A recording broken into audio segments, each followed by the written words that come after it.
إن الحمد لله نحمده ونستعينه ونستغفره ونعوذ بالله من شرور أنفسنا وسيئات أعمالنا من يهده الله فلا مضل له ومن يضلله فلا هادي له وأشهد أن لا إله إلا الله وحده لا شريك له وأشهد أن محمدا عبده ورسوله أما بعد فإن خير الحديث كتاب الله وخير الهدي هدي محمد صلى الله عليه وسلم وشر الأمور محدثاتها وكل محدثة بدعة وكل بدعة ضلالة وكل ضلالة في النار. أعوذ بالله من الشيطان الرجيم. بسم الله الرحمن الرحيم.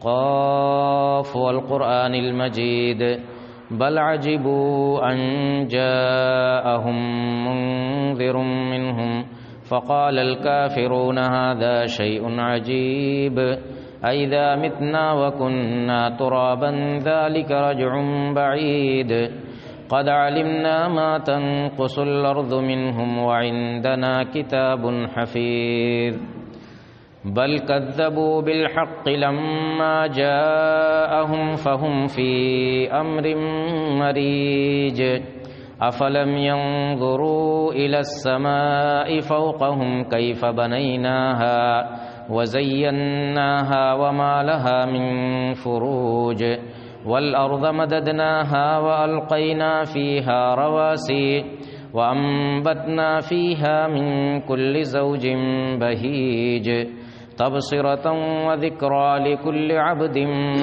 منيب ونزلنا من السماء ماء مباركا فأنبتنا به جنات وحب الحصيد والنخل باسقات لها طلع نضيد رزقا للعباد وأحيينا به بلدة ميتا كذلك الخروج كذبت قبلهم قوم نوح وأصحاب الرس وثمود وعاد وفرعون وإخوان لوط وأصحاب الأيكة وقوم تبع كل كذب الرسل فحق وعيد أفعينا بالخلق الأول بل هم في لبس من خلق جديد. اسلامی بھائیوں اور عزیز بچوں، اللہ رب العالمین نے ہمیں اسلام کی نعمت سے نوازا ہے، ہمیں موحد بنایا ہے. اس سے بڑی کوئی نعمت نہیں ہو سکتی. اسلام ایک ایسا مذہب ہے جس کی تمام تعلیمات ہر زمانے اور ہر دور میں انسانیت کی رہنمائی کرتی ہیں، اور ان تعلیمات سے بہتر کوئی تعلیم نہیں ہو سکتی. ہم خود بھی اس کو مانتے ہیں اور بہت سارے دوسرے لوگ جو انصاف پسند ہیں وہ بھی مانتے ہیں.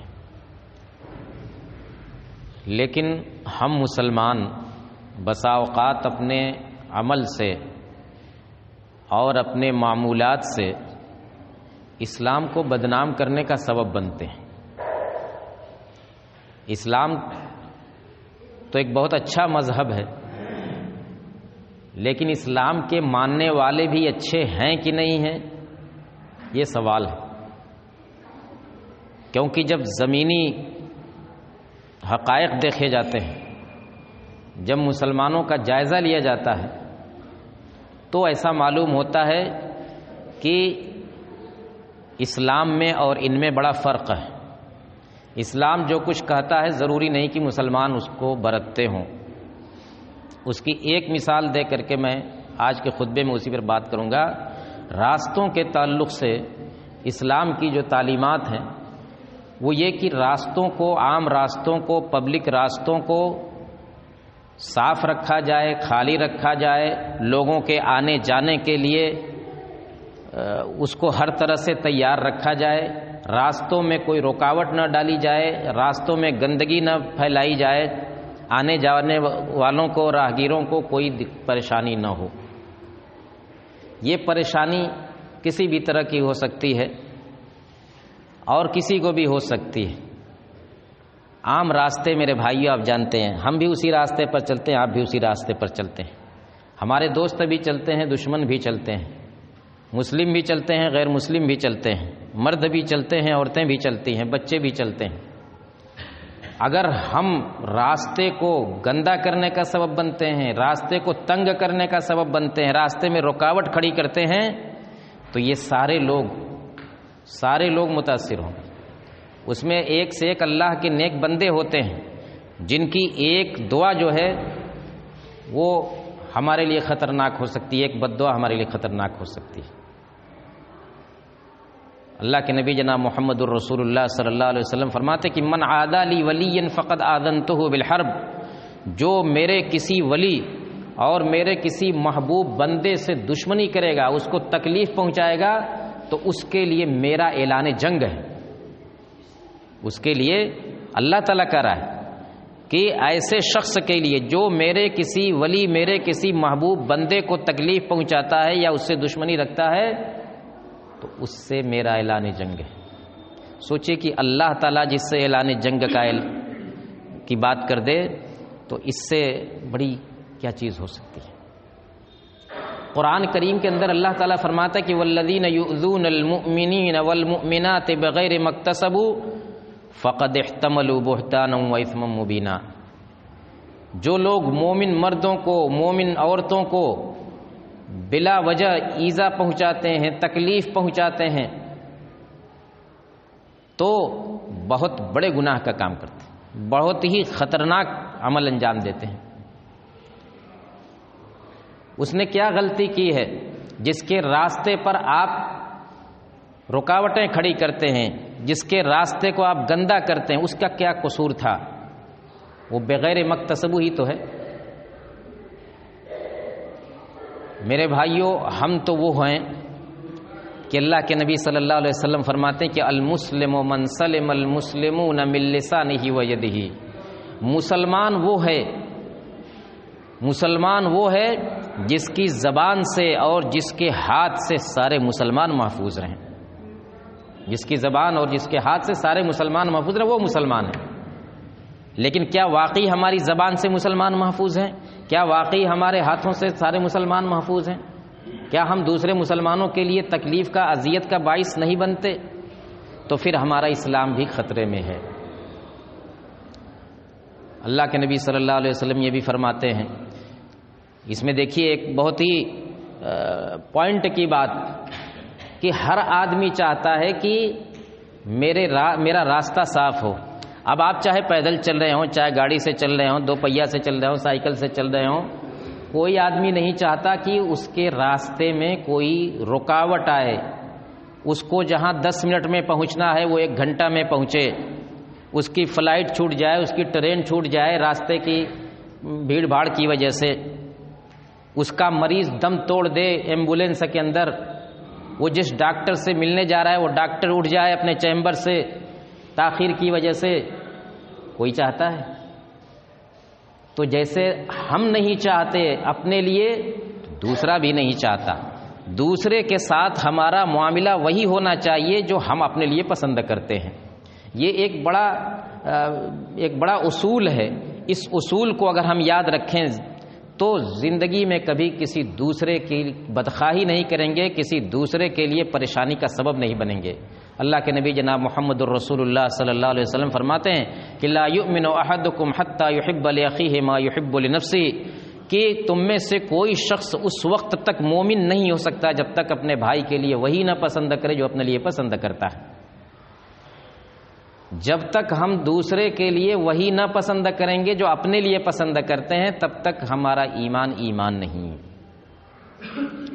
ایک دوسری حدیث میں پیارے نبی صلی اللہ علیہ وسلم فرماتے ہیں کہ من احب ان یزحزح عن النار ويدخل الجنہ فلتأتہ منیتہ وهو یؤمن باللہ والیوم الآخر وليأت الى الناس الذی یحب ان یؤتى الیہ، کہ جو شخص یہ چاہتا ہے کہ اسے جہنم سے چھٹکارا مل جائے، جنت میں داخلہ مل جائے، تو اس کی موت نہیں آنی چاہیے مگر اسی حال میں کہ وہ اللہ اور یوم آخرت پر ایمان رکھتا ہو، اور دوسری بات یہ کہ لوگوں کے ساتھ وہی معاملہ کرے، لوگوں کے ساتھ وہی برتاؤ کرے جو اپنے ساتھ کیے جانے کو پسند کرتا ہے، جو اپنے ساتھ کیے جانے کو پسند کرتا ہے۔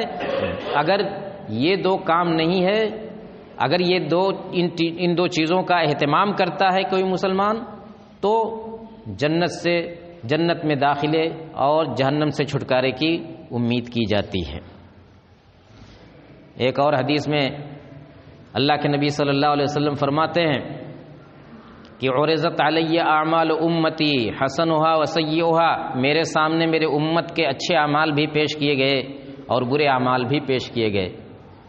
فرأیت فی محاسن اعمالھا الاذی یماط عن الطریق، میں نے امت کے اچھے کاموں میں یہ دیکھا کہ تکلیف کی چیزوں کو امت کے لوگ دور کر دے رہے ہیں، راستے سے تکلیف کی چیزوں کو ہٹا دے رہے ہیں، یہ میری امت کے اچھے کاموں میں سے تھا۔ دوسری طرف خراب کاموں میں کیا دیکھا میں نے؟ وَرَأَيْتُ فِي مَسَاوِئِ أَعْمَالِهَا النُّخَاعَةَ تَكُونُ فِي الْمَسْجِدِ لَا تُدْفَنُ، خراب کاموں میں یہ دیکھا کہ مسجد کے اندر تھوک بلغم پڑا ہوا ہے، اس کو صاف نہیں کیا جا رہا ہے، اس کو دبایا نہیں جا رہا ہے، اس کو ہٹایا نہیں جا رہا ہے۔ تو میرے بھائیوں، یہ ساری چیزیں ہمارے دین کا حصہ ہیں۔ دنیا کی کوئی طاقت پولیس کے ذریعے، فوج کے ذریعے یہ اسپرٹ نہیں پیدا کی جا سکتی کسی انسان کے اندر، جو اسپرٹ جو ہے اس کے دین اور قرآن و حدیث کے ذریعے پیدا کی جا سکتی ہے۔ ہم یہ سارے کام اپنے دین کا جز سمجھ کر کے کریں، یہ دین کا جز ہے، ایمان کا جز ہے۔ جیسا کہ نبی اکرم جناب محمد الرسول اللہ صلی اللہ علیہ وسلم نے فرمایا ہے کہ الایمان بضع و70 شعبۃ اعلاها قول لا الہ الا اللہ وادناها اماطۃ الاذى عن الطریق، ایمان کی 70 سے زیادہ شاخیں ہیں، ایمان کی 70 سے زیادہ شاخیں ہیں، ایمان کے اندر 70 سے زیادہ چیزیں شامل ہیں، ان میں سب سے اونچی شاخ ہے لا الہ الا اللہ کا نام۔ سب سے بنیادی چیز ایمان کی کیا ہے؟ لا الہ الا اللہ کی گواہی دینا۔ اور ایک ادنا کام ایمان کا، ایک معمولی شاخ ایمان کی یہ ہے کہ راستے سے تکلیف کی چیز ہٹا دی جائے، راستے سے تکلیف کی چیز ہٹا دی، گویا کہ یہ ہمارے ایمان کے اندر داخل ہے، ہمارے دین اور ہمارے عقیدے کے اندر داخل ہے۔ لیکن اگر اس کے برعکس ہم راستے سے تکلیف کی چیزیں ہٹانے کے برعکس اگر یہ کام کرتے ہیں کہ راستے میں ایسی چیزیں رکھتے ہیں یا سبب بنتے ہیں اس بات کا کہ لوگوں کو تکلیف پہنچے ہماری وجہ سے راستوں کے حوالے سے، تو ظاہر بات ہے کہ یہ ہمارے ایمان کے تقاضے کے بالکل برعکس چیز ہے، ہمارا ایمان کبھی نہیں اس کو گوارا کرتا۔ ایک صحابی ابو برزہ رضی اللہ تعالیٰ عنہ نے ایک مرتبہ نبی اکرم جناب محمد الرسول اللہ صلی اللہ علیہ وسلم سے فرمایا کہ یا رسول اللہ علمنی شیئا انتفع بہ، اے اللہ کے نبی کوئی ایسی چیز سکھلا دیجئے جس سے مجھے فائدہ ہو، کوئی ایسی چیز سکھلا دیجئے، کوئی نصیحت کر دیجئے مجھ کو۔ آپ نے کیا نصیحت کی؟ کہا کہ اعزل الاذى عن طریق المسلمین، کہا کہ مسلمانوں کے راستوں سے تکلیف کی چیزوں کو دور کر دیا کرو، مسلمانوں کے راستے سے تکلیف کی چیزوں کو دور کر دیا کرو۔ یہ دیکھیے نصیحت کر رہے ہیں اللہ کے نبی صلی اللہ علیہ وسلم اس آدمی کے مطالبے پر۔ ہم ہیں آج کہ کتنے طریقوں سے ہم راستوں کو تنگ کرتے ہیں، راستوں کو خراب کرتے ہیں اور راہگیروں کے لیے تکلیف کا سبب بنتے ہیں۔ آپ غور کیجئے، روزانہ ہم ان راستوں پر چلتے ہیں، دیکھتے ہیں کہیں کوئی تعمیری کام کرا رہا ہے تو سارا ملبہ اسی راستے پر، بالو گٹی مٹی سب اسی عام راستے پر، ٹھیک ہے، اگر ضروری ہے تو اتنا رہے کہ آپ کا بھی کام چل جائے، دوسروں کا بھی کام چل جائے، لیکن مہینوں تک یہ سلسلہ جاری رہتا ہے اور کوئی پرواہ نہیں ہوتی۔ کوئی راستے میں پانی بہا رہا ہے، اب وہ چاہے اچھا پانی ہو گندا پانی ہو، پانی تو پانی ہے، راستے اس سے تکلیف پہنچتی ہے لوگوں کو۔ راستے میں گاڑی کھڑی کر دے رہے ہیں، راستہ تنگ کر دے رہے ہیں گاڑی کھڑی کر کے، سمجھتے ہیں کہ ہمارا بھی حق ہے اس راستے پر جیسے سب کا حق ہے۔ اب جہاں سے ایک طرف ادھر بھی گاڑی کھڑی، ایک طرف ادھر بھی گاڑی کھڑی، اب بیچ میں جن کو جانا ہے اب وہ اسی تنگی سے گزرے، راستہ جام ہو جائے گا۔ بسا اوقات شادی بیاہ کا موقع ہوتا ہے، راستوں کو گھیر کر کے ٹینٹ لگا لیا جاتا ہے، کوئی مذہبی تقریب منعقد کر دی جاتی ہے، جلسے شروع کر دیے جاتے راستوں کو گھیر کر کے۔ یہ سب کیا ہے میرے بھائی؟ نبی کا نام لے لے کر کے راستوں کو تنگ کر دیا جاتا ہے، بانس گاڑ دیے جائیں، بلیاں گاڑ دی جائیں اور گیٹ بنا دیے جائیں۔ کیا بات ہے؟ ہماری مذہبی تقریب ہے، ہمارا مذہبی تہوار ہے۔ اس طریقے سے نہ جانے کتنی شکلوں سے ہم راستوں کو تکلیف دہ بناتے ہیں، اور گویا کہ یہ ہم اپنے دین کی، اپنے نبی کی تعلیمات کی سراسر خلاف ورزی کرتے ہیں۔ ہمیں تو اس کے برعکس حکم دیا گیا تھا، ہمیں تو راستوں کو کشادہ کرنے کا حکم دیا گیا تھا، راستوں کو عام لوگوں کے لیے صاف شفاف رکھنے کا حکم دیا گیا تھا، اور یہی نہیں اس کے اوپر بڑے اجر و ثواب کا وعدہ کیا گیا ہے۔ ایک حدیث میں اللہ کے نبی صلی اللہ علیہ وسلم فرماتے ہیں کہ رأیت رجلا یتقلب فی الجنۃ فی شجرۃ قطعها عن طریق المسلمین، میں نے جنت کے اندر ایک ایسے آدمی کو دیکھا، ایک ایسے شخص کو دیکھا کہ جو جنت میں صرف اس وجہ سے داخل ہو گیا کہ اس نے مسلمانوں کے راستے سے ایک درخت کی شاخ ہٹا دی تھی۔ وہ درخت کی شاخ مسلمانوں کے لیے، آنے جانے والوں کے لیے تکلیف کا سبب بن رہی تھی، اس نے وہ درخت کی شاخ کاٹ کر کے ہٹا دی۔ اللہ تعالیٰ کو اس کا یہ عمل اتنا پسند آیا کہ اس کی وجہ سے اس کے سارے گناہ معاف کر دیے، اس کو جنت میں داخل کر دیا۔ دوسری طرف آپ دیکھیے، ایک دوسری حدیث میں پیارے نبی جناب محمد الرسول اللہ صلی اللہ علیہ وسلم فرماتے ہیں کہ اتقوا اللاعنین، دو لعنت کے کاموں سے بچو، لعنت کے کاموں سے بچو۔ لوگوں نے پوچھا کہ وہ دو لعنت کے کام کیا ہیں اللہ کے نبی؟ آپ نے فرمایا کہ الذی یتخلی فی طریق الناس او فی ظلہم،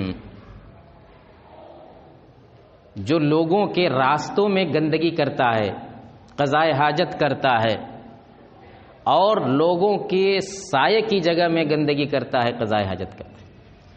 جیسے عام راستہ ہے، اس میں اگر کوئی گندگی کر دے، اب وہ چاہے گندگی کی جو بھی شکل ہو، سب سے بری شکل تو ہوئی کہ قضائے حاجت کر دے، انسان پیشاب پاخانہ کر دے یا اور کسی طرح سے گندگی پھیلا دے، تو ظاہر بات ہے کہ وہاں سے آنے جانے والے اس شخص پر لعنت بھیجیں گے کہ نہیں بھیجیں گے؟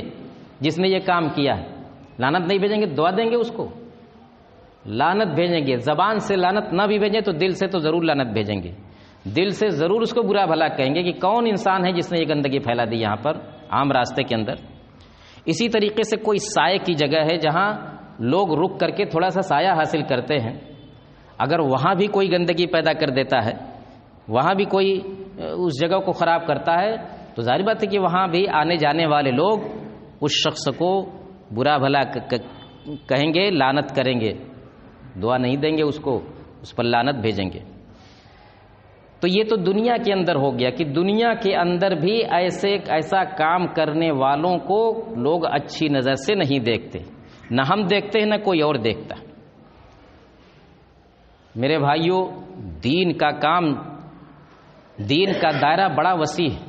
ہمارا دین وہ دین ہے جو عقیدے کی بھی تعلیم دیتا ہے، عبادت کی بھی تعلیم دیتا ہے، خرید و فروخت کیسے کیا جائے اس کی بھی تعلیم دیتا ہے، راستوں میں کیسے چلا جائے اس کی تعلیم دیتا ہے، لوگوں کے ساتھ کیسا معاملہ کیا جائے، کیسے لین دین کیا جائے، کیسے تعلقات رکھے جائیں، مسلمانوں سے کیسے تعلقات رکھے جائیں، غیر مسلموں سے کیسے تعلقات رکھے جائیں، ایک ملک کا دوسرے ملک سے کیسا تعلق ہو، ہمارا دین ہر چیز کی تعلیم دیتا ہے، ہمارا دین ہر چیز کی تعلیم دیتا ہے۔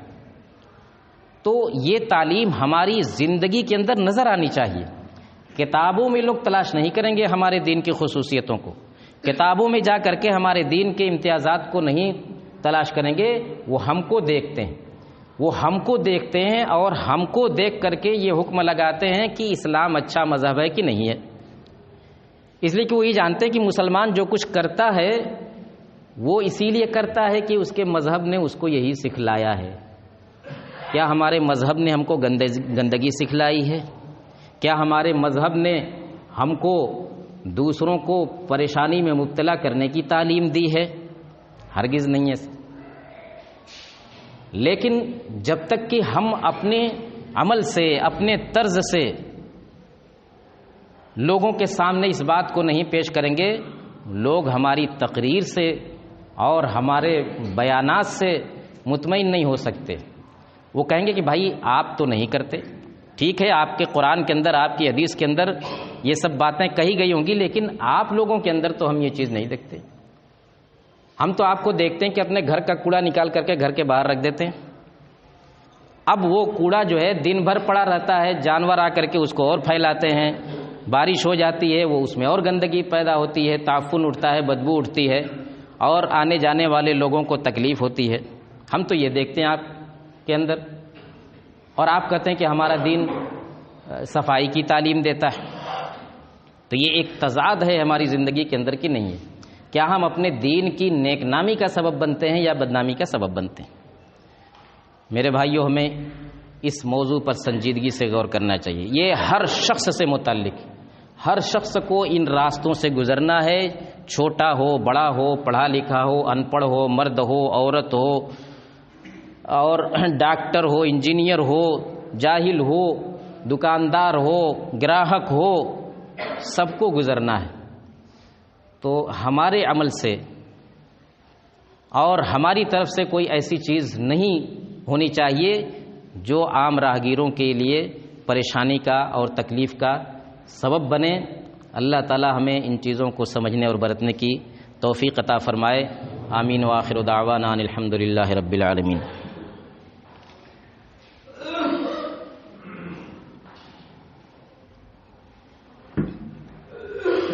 الحمد لله نحمده ونستعينه ونستغفره ونعوذ بالله من شرور أنفسنا وسيئات أعمالنا من يهده الله فلا مضل له ومن يضلله فلا هادي له وأشهد أن لا إله إلا الله وحده لا شريك له وأشهد أن محمدا عبده ورسوله أما بعد۔ جمعہ کا دن ہفتے میں ایک مرتبہ آتا ہے، ایک دن آتا ہے نہیں بلکہ ایک مرتبہ آتا ہے، اور اس دن کی جو اہمیت ہے اور اس کی جو عظمت اور فضیلت ہے وہ آپ اچھی طرح جانتے ہیں اور سمجھتے ہیں۔ جمعہ کے لیے ایک ہدایت یہ بھی ہے کہ ایک مسلمان مسجد میں اس وقت پہنچ جائے جب ابھی خطیب منبر پر نہ بیٹھا ہو۔ اس سلسلے میں ہمارے محبوب نبی جناب محمد الرسول اللہ صلی اللہ علیہ وسلم کی حدیث ہے کہ جب جمعہ کا دن ہوتا ہے تو فرشتے مسجد کے ہر دروازے پر رجسٹر لے کر کے بیٹھتے ہیں اور جو جیسے داخل ہوتا ہے اس کا نام نوٹ کرتے ہیں۔ جو جیسے داخل ہوتا ہے، جس طریقے سے کلاس میں کوئی طالب علم پڑھنے کے لیے جاتا ہے تو استاد اس کا نام نوٹ کرتا ہے، یعنی اس کی حاضری لیتا ہے، اگر حاضر ہے وقت پر پہنچا ہے تو حاضر ہوتا ہے، نہیں تو غیر حاضر ہو جاتا ہے۔ اسی طرح سے فرشتے ہر شخص کا نام نوٹ کرتے ہیں اپنے رجسٹر میں۔ سوچے کہ فرشتوں کے رجسٹر میں ہمارا نام نوٹ ہوتا ہے، لیکن یہ سلسلہ کب تک رہتا ہے؟ جب امام منبر پر بیٹھ جاتا ہے تو فرشتے اپنا رجسٹر بند کر دیتے ہیں اور وہ آ کر کے مسجد کے اندر خطبہ سننے میں مشغول ہو جاتے ہیں۔ گویا کہ اب اس کے بعد جو شخص آتا ہے اس کا نام فرشتوں کے رجسٹر میں درج نہیں ہو پاتا۔ یہ کتنی بڑی محرومی کی بات ہے کہ ہفتے میں ایک دن اور ایک وقت ہم کو اتنا اچھا موقع ملتا ہے اور اس موقع کو بھی ہم گنوا دیتے ہیں، اس کو ضائع کر دیتے ہیں، فرشتوں کے رجسٹر میں اپنا نام نوٹ نہیں کرا پاتے۔ یہ بڑی محرومی کی بات ہے۔